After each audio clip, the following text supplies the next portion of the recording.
Oh my god, she's a weirdo.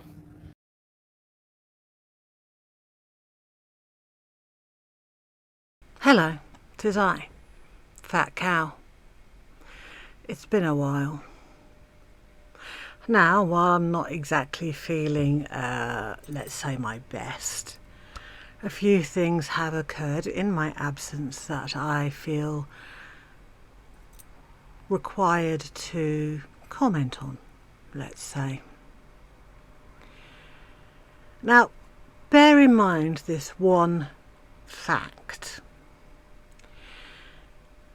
A while ago, quite recently, Fodie asked for donations to fund travel.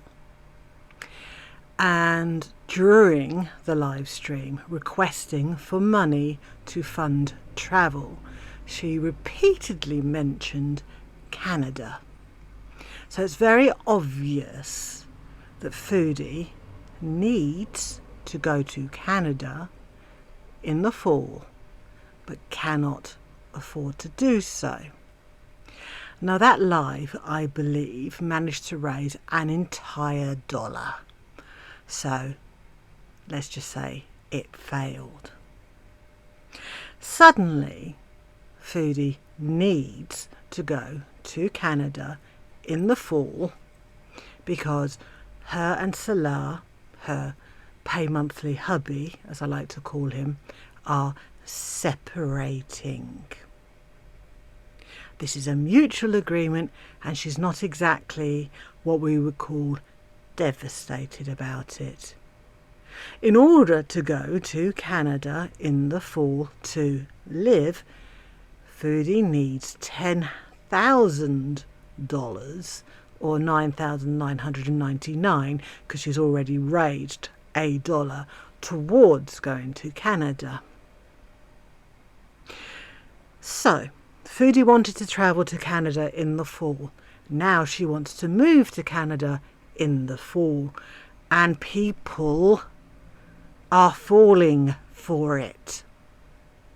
This is a plan that has been concocted, has been created and schemed between both her and Salah to raise a large amount of money. Now, don't get me wrong, Fodie is going to go to Canada in the fall as she wanted to, on your dollar, by the way. But she's not going there to live. She's going to stay for a month at best, like she always does this time of year. You're just funding her annual fall trip to Canada. She has no intention of living there. She will go back to Syria. She has never intentionally left a man in her life. And she might argue that she left Bibi, but Bibi had very obviously checked out of the relationship months before Fodie physically left the apartment. It doesn't mean she left Bibi. She just left the apartment. He had left her mentally a long time ago. Fodie will not leave Salah. She would never leave Salah. Her pay monthly hubby that gets food for her and brings water for her and lets her just sit about all day and do jack shit. She's never going to leave him. She has no intention of leaving him. They haven't separated. And if they had separated, them living under the same roof currently is haram, by the way. Now, Fodie's going to go to Canada and keep up the pretense, knowing she's coming back. And then she's going to say, I can't refund you people who gave me ridiculous amounts of money because you're fucking idiots. Because I did go to Canada, like I said. It's not my fault I changed my mind. It's not my fault I found it too hard. It's not my fault I realised how much I love and miss my pay monthly hubby and cannot live without him. This is a scam. It is a grift, and people are falling for it. And those of you who have donated £300, £500, you're fucking idiots. You really are fucking idiots. Now, Fodie managed to act slightly more devastated, sort of, in the next live, and displayed some frustration about the situation. But there was a lot of truth in her spinning of tales. She cannot adapt to the lifestyle that's expected of her. And Salah is making a life for himself, and she's disappointed because she expected him to, want to travel and come to Canada and things in the near future. And it's very obvious that he's happy where he is. He has a life where he is. He has family, he has friends, he has a house. He's happy. And she is disappointed in that because she expects him to adjust to her, not the other way round, because she's the one that's financing it. And in exchange for all the financing, much as the same as she expected for Nada, she expects Salah to bend to her way of life, her lifestyle, her schedule, her wants, needs and desires. She expects no less. If I pay for your life and your lifestyle, you better do what I want. As she said with Nada, I pay for your rent, I pay for everything. At the very least, you could pretend to love me.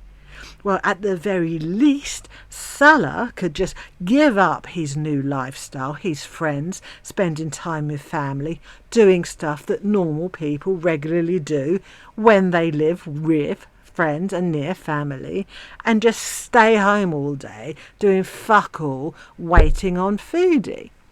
So she is speaking some truth. There is some frustration. Also, we've got to bear in mind that she's been back in Syria after fucking off to Qatar for a bit so that she can stuff herself stupid with really bad food. Well, I should say it was good food, but it's good bad food. That she's due for another fast food fix. You people who have given her money have given money for her annual trip to Canada, which lasts about 4 weeks maximum, unless Salah tries to stick his tiny little pickle into some unsuspecting Beezer. And her fast food needs. Think about it. The money she's asked for to pay for a ticket and for rent, first and last, and for other things. The amount she's asked for doesn't actually cover the cost of getting Julia to Canada. She'd actually need more money if she genuinely intended to get Julia with her. Because that costs quite a few £1,000s, to get your cat from one country to another. So she has no intention of getting Julia to Canada because she has no intention of staying in Canada. And had the relationship, whether mutual or not, actually ended, Fodie would not be as flippant as Fodie is being. Fodie is so chipper about the whole thing because you guys have paid for her trip, her 4-week trip to Canada, where she's going to arrive, eat loads of shit, get high off her fucking noggin, and then say it's too hard, I've changed my mind, and then say she's not going to pay you back because she had intended to move to Canada. For which I say, well, Fodie, it's working. I don't know how it's working, but it's working. To the people who donated, you deserve to lose your money. And Fodie, I hope, I truly, truly hope that after all these times where you have grifted money out of the people who are loyal to you, by the way, you still haven't proven any of the money you raised for Sasa went to Sasa and her education at all, and you still owe those people those genuine, legitimate receipts. Okay. I hope those people that are loyal to you finally realise how little regard and respect that you have for them, and that as far as you're concerned, they are just money.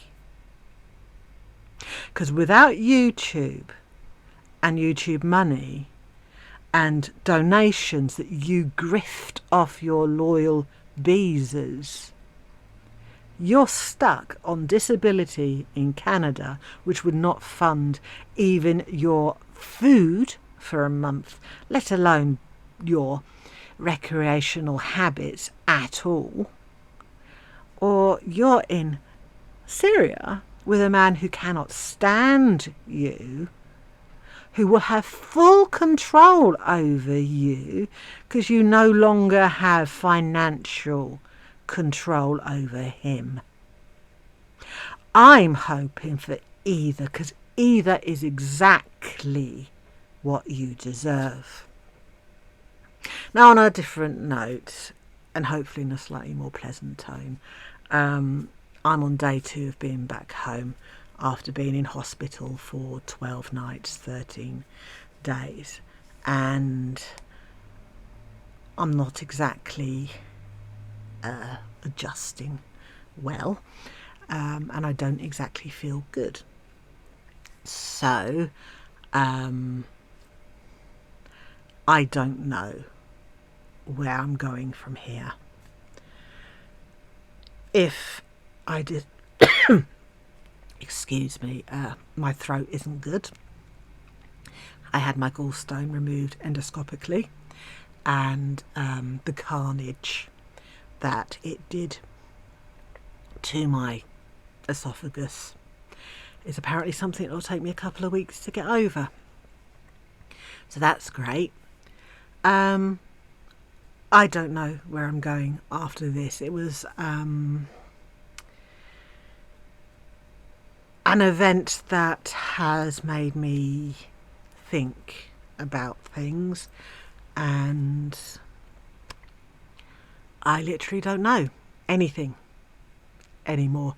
I do have an appointment next week to speak with a specialist to get the actual gallbladder itself removed. So that's something. Anyway, thank you everybody for your support while I was indisposed. Again, I'm just asking if you could please be a little patient with me, because I have no idea whatsoever what I'm doing with my life currently. Anyway, take care you lot, and thank you.